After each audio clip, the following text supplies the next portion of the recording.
Hi friends, మీరు ఎంతగానో ఎదురు చూస్తున్న బిగ్ బాస్ ఫినాలే వీక్ రానే వచ్చింది.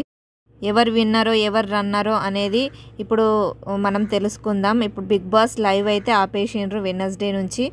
ఇప్పుడు వెడ్నెస్డేకే ఇంత తొందరగా లైవ్ ఆపేయడానికి కారణం ఏంటో చూద్దాం. ఇప్పుడు బిగ్ బాస్ని ఇంత తొందరగా లైవ్ ఎందుకు ఆపేసిండ్రు అంటే మిడ్ వీక్ ఎలిమినేషన్ ఉండబోతుందని సమాచారం అయితే ఉంది.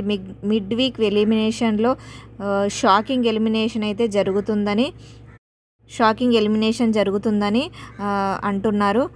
అది టాప్లో ఉన్నవాళ్ళు ఎలిమినేషన్ అయ్యే అవకాశం, మనం టాప్లో ఉన్నారని అనుకుంటున్నాము కానీ ఈ షాకింగ్గా అన్ఫేరే అన్నట్లు చెప్పొచ్చు. ఇప్పుడు బిగ్ బాస్లో మనం లాస్ట్ హోస్టింగ్లో 14th వీక్ హోస్టింగ్లో చూసినట్లయితే స్పై బ్యాచ్కి అన్యాయం జరిగిందని చెప్పుకున్నాం కదా.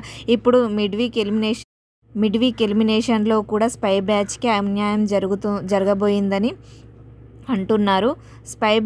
స్పై బ్యాచ్లోంచే ఒకళ్ళు మిడ్ వీక్ ఎలిమినేషన్ అయ్యారని అంటున్నారు. కానీ అర్హులైతే ప్రియాంక, అర్జున్ అని చెప్పొచ్చు. కానీ వీళ్ళని ఎందుకు ఎలిమినేట్ చేశారో అర్థం కావట్లేదు. ఈ విషయంలో కూడా అన్ఫేర్ చేస్తున్నాడు బిగ్ బాస్ అని అనిపిస్తుంది. శివాజీ గారు ఎలిమినేట్ అయినట్లు సమాచారం.